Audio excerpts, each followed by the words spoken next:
Pleasure to have you on. Never forget the time I had the opportunity to speak and talk with you here up in Toronto at the 2010 MLS Cup against the Colorado Rapids. Let's start out with that. Unfortunately, on the losing end, I'll never forget the blood, sweat, and tears your boys left out there and the devastation walking in that locker room of two young American stars in Breck Shea and Dax McCarty. Talk about that game and the memory still that you have today of it.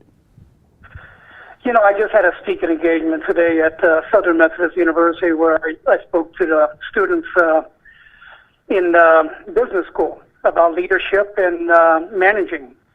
And one question was asked, which was the most difficult game you've ever had? And I said that game right there. Losing to Colorado in a very, very difficult environment. You know, if you remember, it was a late kickoff because of television. And then it was awfully cold for us Dallas boys. And losing that game after we went through so much, obviously we were so proud to be there representing MLS in the finals. But losing that game was such a heartbreaker. And as a manager, there's not a lot you can say to your team that's going to make them feel much better. You just have to go through the pain, the suffering, and know that the sun's going to come up tomorrow and you need to move forward. Absolutely. With all due respect to the Colorado Rapids, I remember talking to Pablo Mastriani after the game. It wasn't the best, classiest goal to win a championship with. It was, to be quite honest, it was a real garbage goal, I like to say. Yeah, you see, that's the thing I love about the Canadians. They really talk straight. You know, I mean, you're soccer knowledgeable people, and you really talk straight. You saw the game, you remembered a game that was very, very important in my life, but you remember it. And yeah, it was a goofy situation. The ball comes in, a player tries to cross the ball, it deflects off of George John. And Kevin Hartman comes to get it. It was a nothing ball. It was really a nothing ball that ends up winning the MLS Cup. You know, and great statement for the Colorado team. They did everything they needed to do to win the game and win the championship, and give them all the credit in the world. We had a real difficult locker room. And then the next morning we had the expansion draft, and I had to bring people in at 7 o'clock in the morning telling them that we weren't going to protect them. So it was from the week before beating LA in LA, one of our best games, to one of our most difficult games, and then having the difficulty and the heartbreak of letting players know that we weren't going to protect them. It was just a very unforgettable weekend. Coach, let's talk about that. You mentioned something very specific in dealing with a player and the mental aspect of telling them about what was about to go down and not protecting them.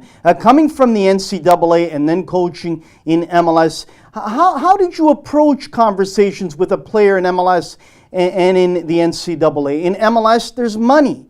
In NCAA, there's more responsibilities to keeping up with your classes and not being benched for not coming to training. How did you deal with both situations as a coach in the NCAA and in MLS? Anthony, it was a learning situation for me, obviously. I quickly realized that at the professional level, the players were really concerned about themselves, their contracts, and, you know, being the breadwinner for the family.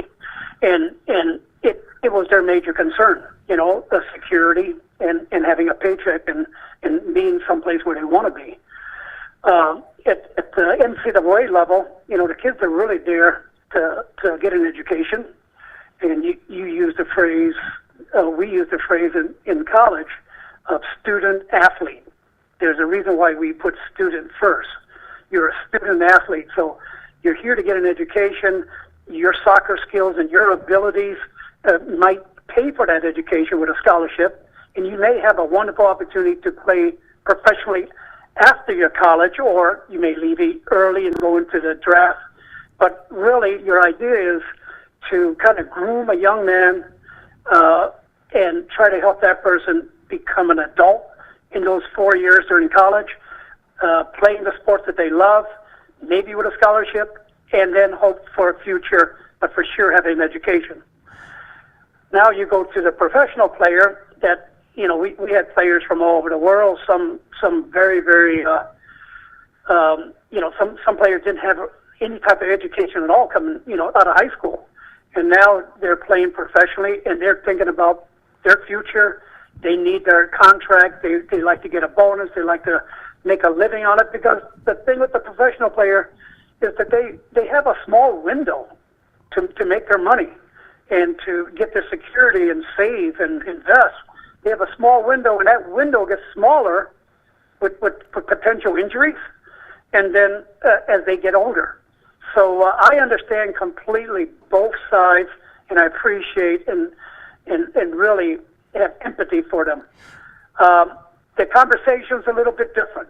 The conversation is usually when you're talking to a college player, there's always next year.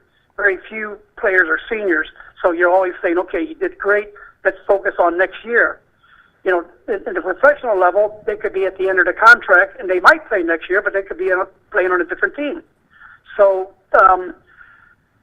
it took a little bit of time to identify, Anthony, that their major concern was the contract and the security and playing where they want to play and to take care of their family. Coach, let me ask you this. You spent a lot of quality time at SMU, as you said, and you developed a lot of young men to go on to success, whether on the playing field or in the business world, wherever. You've done a fantastic job there. And then you moved up to the pros with FC Dallas, and you had to deal with egos of some of these pros. How did you deal with some of these egos coming from the NCAA, where you knew that a lot of these young men were absorbing everything you were saying? They understood what you wanted from them. And then you get up to the pros, Coach, and you got maybe a couple players that have egos and really are not digesting and taking to what you're saying because they think that they know the game much better than you do. Well, I think you have that in our sport. I think if you go and get a survey of Toronto and ask them what's the best soccer in the world, I'm sure you're going to get from the British to the Italians to the Brazilians. So that's the great thing about our sport. Everybody really has a passionate opinion about what they're feeling about and how the game should be played. I think I never really had any kind of issues or difficulties, talking to players because we spoke the same language, and that's soccer. And I think the important thing is a manager talking to a player, what the player wants. The player wants respect, and they want to be talked to straight. They don't want to be BS'd about. They don't want to be, things to be behind their back or for you to play favoritisms. They just want to be treated like adults and as professionals. And nothing's wrong with that. I mean, that's the way you want it done. So I made it a point to communicate with players individually in groups, but in particular as individuals, to be clear with my communication, to say what I want to say, and so that it's very clear. And sometimes I felt like I had to say it often, okay, to make sure that I'm ingraining that statement into them. And I never found a problem with communicating with players. I found there were problems when we were not communicating.